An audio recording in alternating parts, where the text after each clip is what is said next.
Welcome back. This is Catch Up Sessions.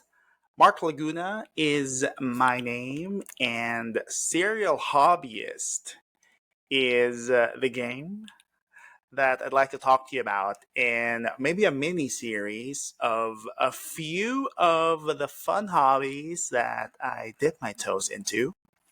And today we're going backwards, I guess, with the latest one under my belt. It's all about becoming a club DJ or DJing 101. Let me get started with why I got into it in the first place. I suppose it starts with the fact that I used to DJ on radio, yes, as a radio host. And whenever I tell someone about it, like especially people not from the Philippines, they'll be like, "Hi, I'm a DJ." And the first thing that comes to their mind would be a club DJ. Because apparently elsewhere in the world, they call it an RJ or a radio jock, which actually makes sense, so that there's no confusion. And so I decided, what the heck? Let me just get that other DJ thing under my belt so that when they do ask, or when I do tell them, hey, I'm a DJ, yes, either or, I tick it off in the bucket list. But yeah, really, that's one part of the story. Because I was so into music, it only made sense that I explore more into that part of the industry. No, I cannot sing. I can maybe hum a tune. I barely can play an instrument that can be used in the band. I did do the bunduria. I'm not sure if you're familiar with that little stringed instrument, but probably nothing useful for a performance. So DJing just made perfect sense. How I got into it was actually a trip in Bali and talking to a few folks. One of them asking me, what's one thing that you've always wanted to do but never got around into doing? And this was definitely in the list from many moons ago. So upon my return, all I did was Instagram search or Google search DJ classes Manila.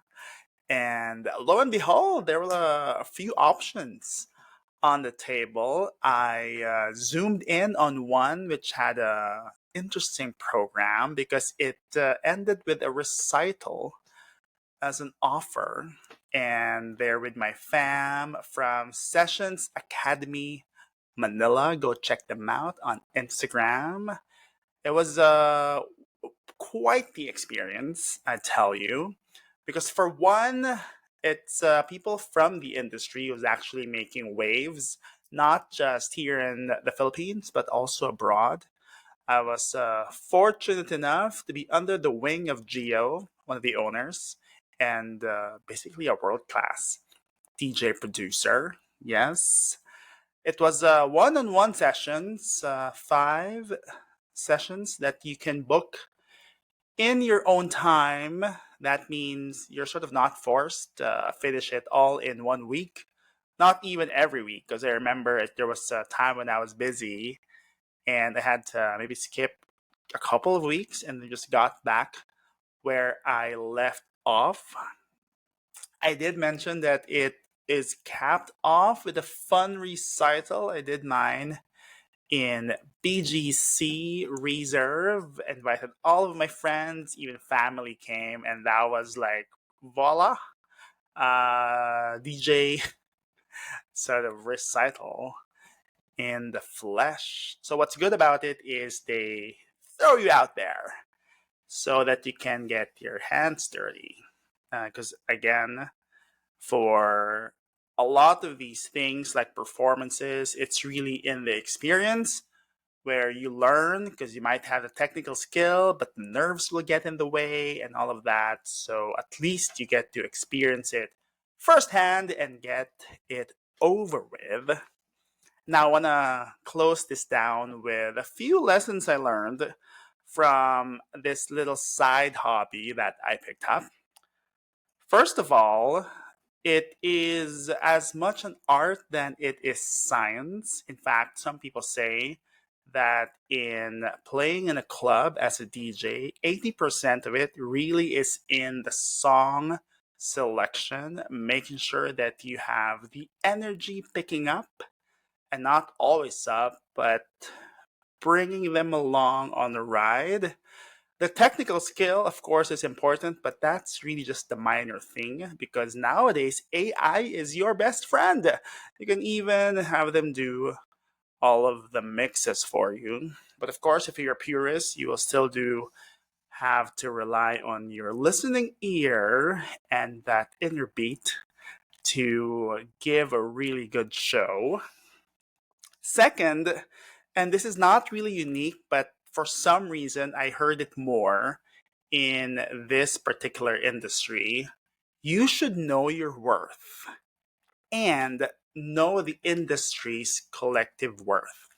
What is the application of that? Because you're new to a business such as this, what some people can do is to offer services for free. And while that's good for you to collect experience, it's actually bad for the, I guess, collective people working in the industry because then either people take advantage of you or people miss out on gigs because you're out there sort of giving free service for a skill slash talent that is actually something that people work hard for. So maybe next time you want to give, do think that it's not just about you, but also the other DJs who are sort of getting shortchanged when you offer something without getting the value in return. And last but not the least, I would say do not be afraid to put yourself out there. One of my friends did say she was so proud of me for putting myself out there, but I really took it as why such a big deal to do something that I've always wanted to do.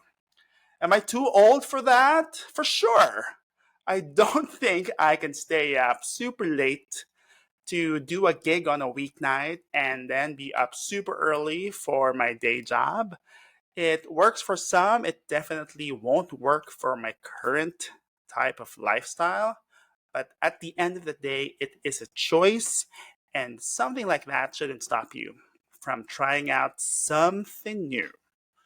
And with that, I leave you with maybe what to expect because a serial hobbyist isn't just a one hobby person. Maybe we'll talk about my little tennis. I did talk about it in the episodes before, but I want to deep dive or maybe smash right in to how I got into it and also, some lessons learned from playing tennis. Do watch out for that. And if you do like what you hear and now see, do follow, subscribe, comment, and share this to your friends. Why don't ya? I'll talk to you again, and I hope to catch you very soon. Take it easy.